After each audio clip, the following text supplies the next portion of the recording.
तो आज हम पढ़ने जा रहे हैं कविता चींटी और चिड़िया। यह जो कविता है यह नीलकंठ जी द्वारा लिखी गई है।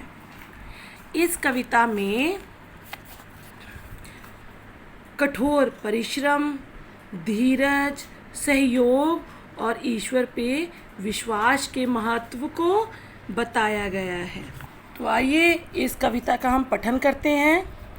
मेरे दो गुरु हैं, एक चींटी दूसरी चिड़िया। एक ने मुझे परिश्रम का पाठ पढ़ाया, दूसरी ने चहकते गाते जीवन बिताना सिखाया। दोनों ही मेरे गुरु हैं। इसमें जो कवि हैं वो कह रहे हैं चींटी और चिड़िया दोनों ही मेरे जो हैं वो गुरु हैं। चींटी ने मुझे कठोर परिश्रम करना सिखाया है और जो चिड़िया है उन्होंने चहकते गाते जीवन बिताना मुझे सिखाया है। चींटी दिन निकलते ही काम करना शुरू कर देती है। अपने से ज़्यादा वज़न के दानों को मुंह में दबाए धकेलते बिल में घसीट ले जाती है। वह थकती नहीं, निराशा उसे घेरती नहीं। अकेले से बात नहीं बनती तो वह सहायता के लिए औरों से कहती है। फिर तो आनन फानन में सब काम में जुट जाती हैं, उसे पूरा करके ही मानती हैं। परिश्रम, धीरज और सहयोग यह चींटी से ही सीखता रहा हूँ, पर अफसोस कि अभी भी चींटी की तरह नहीं बन पाया हूँ। इसमें कवि कह रहे हैं कि जो चींटियाँ हैं वो दिन निकलते ही अपना काम शुरू कर देती हैं और अपने वज़न से ज़्यादा बड़े दाने उठाकर अपनी बिल में घसीट के ले जाती हैं और निराशा उन्हें कभी नहीं घेरती। कहने का भाव वो कभी नहीं थकती अपने कठोर परिश्रम से। वह जब उनसे ये काम नहीं हो पाता तो वह दूसरों को बुला लेती हैं, यानी कि अपनी सहेलियों को बुला लेती हैं और अपना पूरा काम में जुटकर अपना काम पूरा कर कर ही मानती हैं। वह कवि कह रहे हैं परिश्रम, धीरज और सहयोग मैंने चींटी से ही सीखा है, किंतु अफसोस तो केवल इस बात का है कि मैं अभी तक भी चींटी के जैसा तिनक भर भी नहीं बन पाया हूँ। चिड़िया भोर होते ही सूर्य का दर्शन करने, भगवान को धन्यवाद देने प्रभाती गाने लगती हैं। इस गाने के आगे मंदिरों से बेसुरे कंठों से निकले आरती के स्वर फीके हैं, नीरस हैं।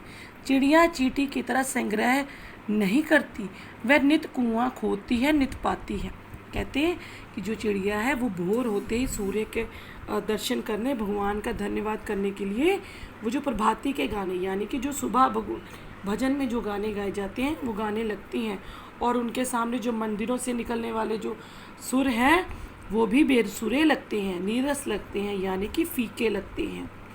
चींटियाँ चिड़ियों के भांति किसी की संग्रह यानी कि किसी की मदद नहीं लेती। वह खुद जितना वो परिश्रम करती हैं उतना ही वो खाती हैं। आज जिसने दिया कल भी वही देगा, ऐसा विश्वास, ऐसी आस्था चिड़िया में ही है। वह काम करती हैं, गाती हैं, प्रसन्न रहती हैं, उसमें विश्वास है, उसे अपने पर भरोसा है। काश उसे आधे गुण भी मुझ में आ जाते।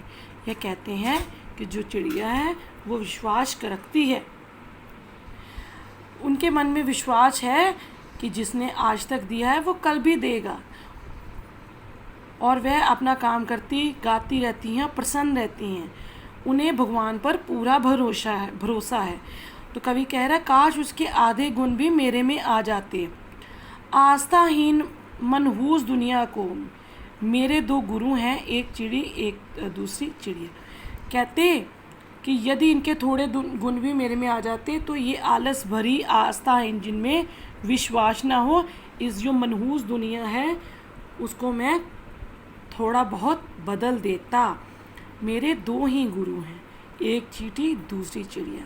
इसमें जो कवि हैं नीलकंठ जी, उन्होंने अपने दो गुरु एक चींटी और एक चिड़िया को माना है और उन्होंने कहा है जो चींटी है उसने मुझे कठोर परिश्रम के योग्य बनाया है और जो चिड़िया है उसने मुझे हंसते खेलते जीवन बिताना सिखाया है। धन्यवाद।